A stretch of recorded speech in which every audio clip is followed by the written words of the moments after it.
नेपाल, समय 5 मिनट। सभामुख महोदय, यो विषय मिलेनियम च्यालेन्जको जुन यहाँ प्रस्ताव आएको छ सम्झौता, एमसीसी सम्झौता, यो अमेरिकी धम्की पछि आएको हो। डोनाल्ड लू अमेरिकी मन्त्री, फातिमा सुमार एमसीसी का उपाध्यक्ष, यो दुईजनाले प्रधानमन्त्री शेरबहादुर देउबा र सहयोगी दल प्रचण्डजी र माधव नेपालजीलाई फोनमा धम्काएपछि आज यो यहाँ आएको हो। के यो नेपाल अमेरिकी धम्कीमा चल्ने हो? के भोलिदेखि यहाँ अमेरिकी झण्डा आउँदैछ? के अमेरिकी सेना आउँदैछ? के सम्झौता हेर्नु पर्दैन? के नेपाली कांग्रेसले अब हामी नेपाली होइन भन्ने भयो? यो जनताको प्रश्न हो। यदि नेपाली कांग्रेसले आफूलाई नेपाली जनता हो भन्ने हो भने अमेरिकी मन्त्रीलाई भन्नुपर्छ हाम्रो प्रधानमन्त्रीलाई किन धम्की दिएको? एमसीसी सम्झौताको दफा 2.7 मा अमेरिकी कानुन र अमेरिकी नीतिलाई विरोध गर्न नपाउने भनेर किन सही भयो?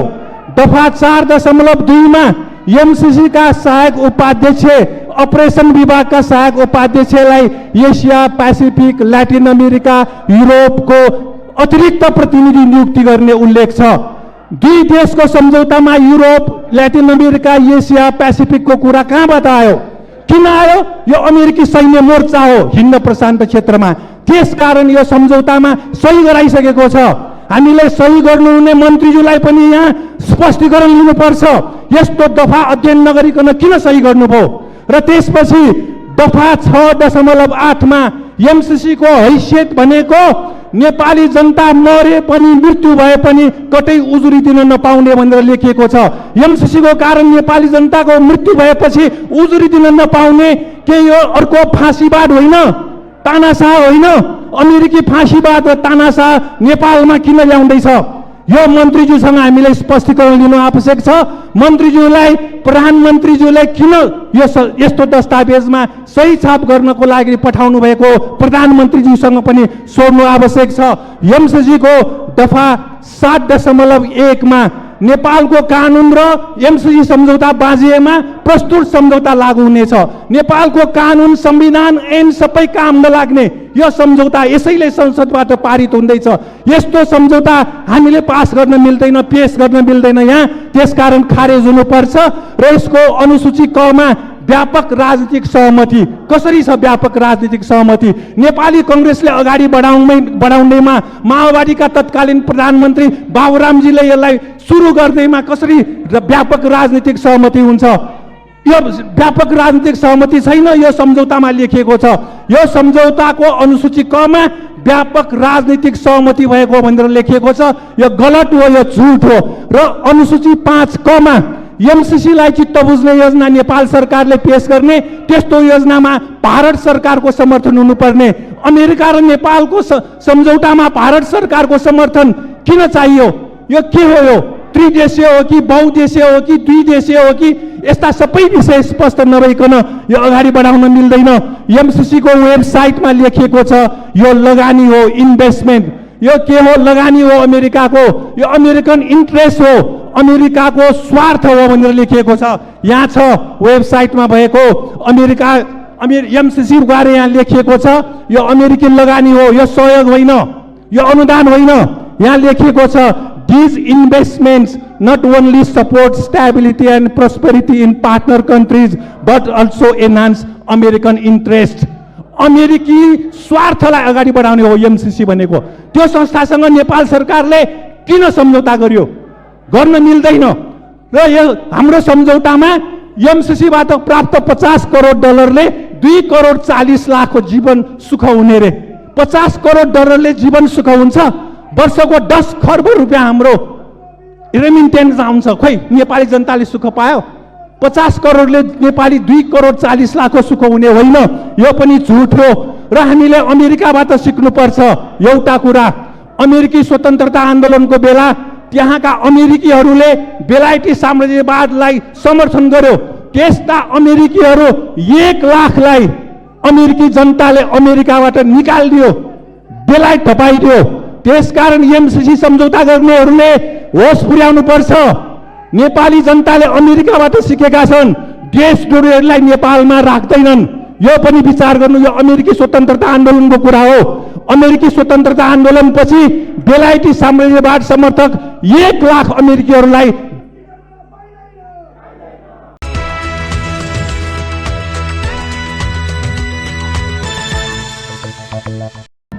सम्माननीय सभामुख महोदय, नेपाली जनता यो सार्वभौम संसदले नेपालको स्वाधीनता, स्वतन्त्रता, अखण्डता, स्वाभिमानको पक्षमा काम गर्छ कि राष्ट्रघाती प्रावधान भएको अमेरिकी मिलेनियम च्यालेन्ज कर्पोरेसन एमसीसीसँगको सम्झौतालाई स्वीकार गर्छ भनेर हेरिरहेका छन्।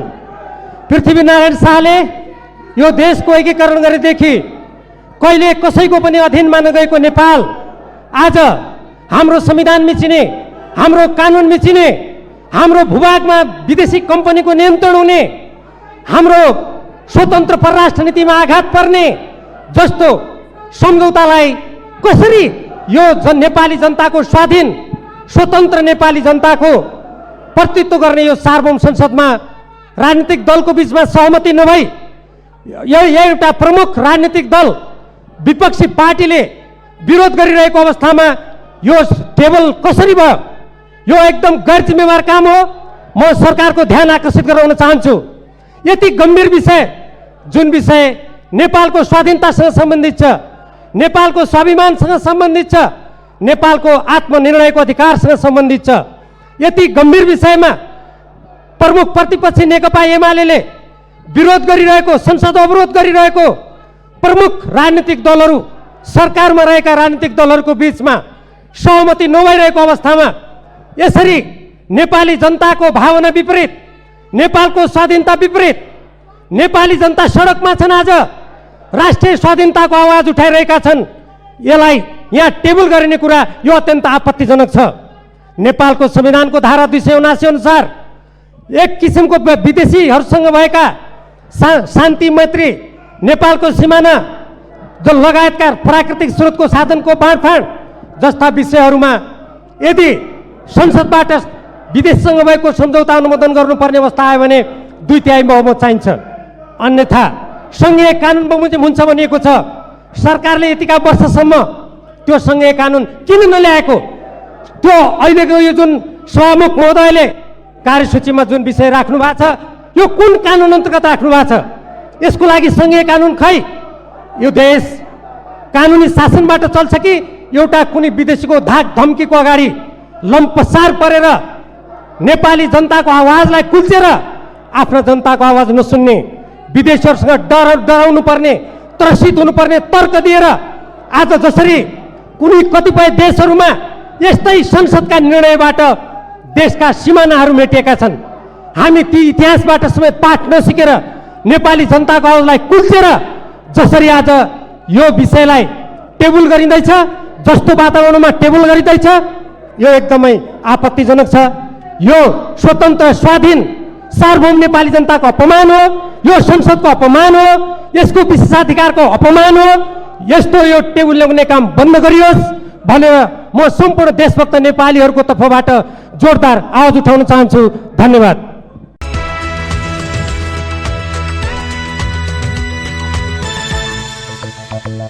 राष्ट्रियताको सवाल जटिल बन्दै गइरहेको छ।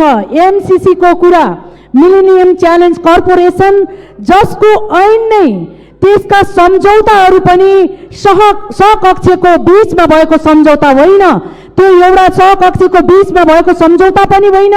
यदि यो सहयोग नै हो भने त्यसलाई त्यही प्रकारले विगतमा अमेरिकाले पनि दिएको सहयोग छ, थुप्रै देशहरूले दिएको सहयोग छ, तर सदनबाट पास गर्न पर्ने बाध्यता थिएन। त्यो आज किन सदनबाट पास गर्न पर्ने बाध्यता भयो त सभामुख महोदय? यो अत्यन्त जटिल छ। स्वयं सम्झौता पत्रमै उल्लेखित छ, सम्बन्धित पक्ष र कुनै पनि देशको ऐनसम्म बाज्यो भनेदेखि त्यो एमसीसी को कानुन त्यो माथि हुनेछ भनेको, त्यसको कानुन लागू हुनेछ भनेर त्यो सम्झौतामै स्पष्ट लेखिएको छ। हाम्रो ऐन भन्दा, हाम्रो कानुन, हाम्रो संविधान भन्दा माथि एमसीसी को कानुन लागू हुनेछ। त्यसरी जाने कुरालाई सामान्य सहयोग, यो 55 अरबको कुरा ठुलो कुरा होइन। यस्ता थुप्रै भ्रष्टाचारलाई न्यूनीकरण गर्ने हो भनेदेखि आज कर कतिपय संस्थाहरूले नदिएको करहरूलाई न्यूनीकरण गर्ने हो भने लिने हो भनेदेखि त्यो चल्न सक्छ सभामुख महोदय। तर देश पैसासँग साट्न सकिँदैन, सार्वभौमिकता पैसासँग साट्न सकिँदैन। त्यसैले सभामुख महोदय, यो एमसीसी कुनै पनि प्रावधानबाट यो टेबल गरिनु हुँदैन, यसलाई खारेजी गराउनुपर्छ। जसरी श्रीलङ्काले एमसीसीलाई फिर्ता पठाएको थियो त्यसरी हामीले पनि यसलाई खारेज गर्नुपर्छ। यो कसको बलमा ल्याइएको हो सभामुख महोदय? कसैको दमन, कसैको दबाव हाम्रो सार्वभौम सम्पन्न नेपाली नागरिकलाई सही हुने छैन। त्यसैले यसलाई खारेज गर्नुपर्छ सभामुख महोदय। आज श्रीलङ्काको जनताको दबावबाट जनताले हाम्रो राष्ट्रभन्दा माथि हामीले कुनै पनि ऐनलाई मान्न सक्दैनौँ भनेर जसरी उनीहरूको दबाव जनताले चाहेको चाहना अनुसार आफ्नो राष्ट्रलाई जोगाउने कसले हो? यो देशलाई जोगाउने नेपालीले होइन सभामुख महोदय। त्यसैले नेपालीको चाहना छ एमसीसी खारेज गरियोस्। सरकारलाई मद्दत चाहियो भने विकासको निम्ति नेपाली जनताले आधा पेट खाएर पैसा लगानी गर्न तयार छ सभामुख महोदय। 55 अरब होइन, 56 अरब होइन, 100 अरब तपाईँले माग्नुभयो भने त्यो दिन नेपाली जनता तयार छ। त्यसैले यो एमसीसी कुनै पनि हालतमा टेबल गरिनु हुँदैन, यसलाई खारेज गर्नुपर्छ सभामुख महोदय। हाम्रो राष्ट्रभन्दा ठुलो, देशभन्दा ठुलो केही पनि छैन। यो पैसा 55 अरब केही पनि होइन। त्यसैले सम्मानीय सभामुख महोदय, यस्तो जटिल परिस्थितिमा जब नेपाली जनताले हामीलाई चाहिँदैन, सरकारलाई चाहिएको सहयोग हामी गर्न सक्छौँ। हाम्रो भूमिको विकास गर्नको निम्ति हामीले आधा पेट खाएर पैसा उठाएर सरकारलाई बुझाउन सक्छौँ भनेर नेपाली जनता आज सडकमा उत्रेको छ। यसको विरोधमा आगो बोलेको छ, घरमा खाना नपकाएर आगो निभाएर आगो रोडमा बोलेको छ। यस्तो स्थितिमा राष्ट्रियताको सवाललाई विशेष गरिकन गम्भीरता खोइ, त्यो प्रति गम्भीरता खोइ सरकारको, त्यो गम्भीरता जान आज देखाउनु पर्छ सभामुख महोदय। त्यसैले सम्मानीय सभामुख महोदय, यो आवाज एउटा पार्टीको होइन, यो आवाज नेपाली जनताको, यो माग नेपाली जनताको। त्यसैले यो चिजलाई मध्यनजर गर्दै सम्मानीय सभामुख महोदय, यो एमसीसीलाई खारेज गर्नुहोस्, यसलाई फिर्ता पठाउनुहोस्। यही नै सम्मानित हुनेछ, यही नै राष्ट्रको हितमा हुनेछ। राष्ट्र रहे, देश रहे, नेपाली रहने हो, पार्टी हुने हो, त्यसपछि यो पार्टी चाहिने। देशै नरहे कुनै पार्टीको अस्तित्व रहँदैन। त्यसैले सम्मानीय सभामुख महोदय, एमसीसी टेबल होइन, यसलाई सूचीबाटै खारेज गरेर जानुपर्छ। यही भन्दै सम्पूर्ण नेपाली जनताको आवाजलाई सम्मान गर्नको निम्ति सम्मानीय सभामुख महोदयलाई विनम्र अनुरोध गर्दछु। धन्यवाद।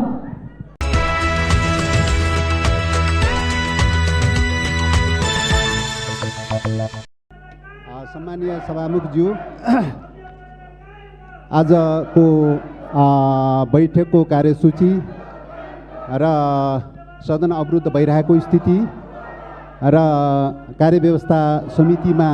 कार्यव्यवस्था परामर्श समितिमा हाम्रो दलबाट राखिएका केही अवधारणाहरू बारेमा म सम्मानीय सभामुखज्यू मार्फत सदनलाई ध्यान आकर्षण गराउन चाहन्छु।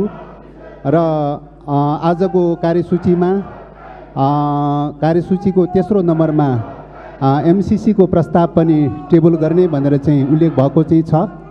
यसले हाम्रो दलको ध्यान आकर्षण भएको चाहिँ छ। र अहिलेको परिस्थितिमा सदन अवरुद्ध छ। प्रतिपक्षका माननीय सदस्यज्यूहरूले गत करिबन 6 महिना पूर्वदेखि निरन्तर रूपले चाहिँ सदन अवरुद्ध गरिरहेको अवस्था छ। हाम्रो परम्परा र मूल्य मान्यता के छ भन्दाखेरि सदन अवरुद्ध भएको अवस्थामा सदन सुचारू हुँदैन भन्ने प्रकारको अभ्यास छ, मान्यता छ। यो लोकतान्त्रिक विधि पनि हो, मान्यता पनि हो। त्यसकारणले सदन अवरुद्ध भइरहेको अवस्थामा कुनै पनि महत्त्वपूर्ण एजेन्डाहरू, कार्यसूचीहरू छलफल चल्न नसक्ने अवस्था भएको हुनाले प्रतिनिधि सभामा विगत कालदेखि झन्डै 42वटा विधेयकहरू पाइपलाइनमा छ, छलफल गर्न पाएको छैन। कुनै पनि विधेयकमा छलफल गर्न पाएको छैन। तर आज यो अवस्थामा सदन सुचारू नभएको अवस्थामा जसरी कार्यसूची आएको छ, एमसीसी सम्बन्धी कार्यसूची आएको छ, एमसीसी सम्बन्धी कार्यसूचीको बारेमा हामीले विगत कालदेखि भन्दै आइरहेका छौँ कि एमसीसीमा गम्भीर प्रकारका राष्ट्रिय हित प्रतिकूलका राष्ट्रिय स्वाधीनतालाई प्रतिकूल पर्ने प्रकारका प्रावधानहरू चाहिँ छन्। त्यसकारणले एमसिसी सम्झौतालाई यसलाई परिमार्जन गर्नुपर्छ, संशोधन गर्नुपर्छ अनि मात्रै यो प्रक्रिया अगाडि बढ्न सक्छ भनेर हाम्रो दलले भन्दै आइरहेको विषय हो। तर यसमा अहिलेसम्म संशोधन भएको छैन र संशोधन नभएको स्थितिमा चाहिँ अहिले प्रक्रिया अगाडि बढाउनका लागि चाहिँ तपाईँको सन्धि सम्झौता सम्बन्धी संविधानले व्यवस्था गरेको 189 को चाहिँ दफामा तपाईँ धारामा जुन खालको व्यवस्था छ त्यसको प्रतिकूल पनि छ, त्यससँग मेल खाँदैन र सन्धि ऐन 2047 सालको चाहिँ प्रावधानसँग पनि मेल खाँदैन र यो चाहिँ आर्थिक सम्झौता सम्बन्धी विषयमा, आर्थिक अनुदान सम्बन्धी सम्झौता सम्बन्धी विषयमा सदनमा अनुमोदन गराउने खालको विगत कालको प्र्याक्टिस पनि छैन। विगत कालमा थुप्रै 50औँवटा चाहिँ आर्थिक सहायता सम्बन्धी सम्झौताहरू नेपाल सरकारले गरेको छ, तर कुनै पनि सदनमा टेबल गरेर कार्यान्वयन अनुमोदन गर्ने परम्परा छैन। त्यो परम्परा पनि प्रतिकूल छ। चौथो कुरा चाहिँ सम्झौतामा यो सदनमा टेबल गर्ने र अनुमोदन गर्ने भन्ने व्यवस्था पनि छैन। त्यसकारणले यस्तो अवस्थामा सदनमा जो चाहिँ आउने कुरा भएको छ यो विषयमा राजनीतिक दलहरूको बिचमा यो कार्यसूची चढाउने विषयमा पनि, कार्यसूची टेबल गर्ने विषयमा पनि विगत कालको सामान्य मान्यताभन्दा फरक खालको विशिष्ट खालको विषय भएको हुनाले यसमा राष्ट्रिय सहमति जुट्नुपर्छ, दलहरूको बिचमा सहमति जुट्नुपर्छ भनेर भनेको सहमति जुट्न सकेको छैन। सहमति नजुट्दै जसरी चाहिँ टेबल भएको चाहिँ छ त्यसले गर्दाखेरि हामीलाई गम्भीर आपत्ति चाहिँ यस प्रक्रियाप्रति असहमति प्रकट गर्न चाहन्छु। सभामुखज्यूले अब संसदीय परम्परा अनुसार सभामुखज्यूले रुलिङ गरिसकेपछि पालना गर्ने कुरा एउटा पाटो भयो, तर यो विषयमा हामीले गम्भीरतापूर्वक ध्यान आकर्षण गराएका छौँ। कार्यव्यवस्था परामर्श समितिमा पनि हामीले असहमतिको पत्र दर्ज गरेका चाहिँ छौँ। यो प्रक्रियाको बारेमा, यो कार्यसूचीको बारेमा असहमति पत्र दर्ज गरेका छौँ। यही कुरा सम्मानीय सभामुखज्यू मार्फत हाउसलाई पनि जानकारी गराउन चाहन्छौँ र यस प्रकारको चाहिँ हल्ला अवरोध भइरहेको अवस्थामा यो छलफल चलाउने प्रक्रिया कसरी अगाडि बढाउने यो चुनौतीको विषय छ। त्यसकारणले सदन अवरोध खुलाउनका लागि चाहिँ सरकारको पनि ध्यान आकर्षण गराउन चाहन्छु। सदन खुलाएर चाहिँ एउटा सहज खालको प्रक्रिया, छलफलको प्रक्रिया वातावरण बनाउनका लागि पनि सरकारको ध्यान आकर्षण गराउन चाहन्छु। धन्यवाद।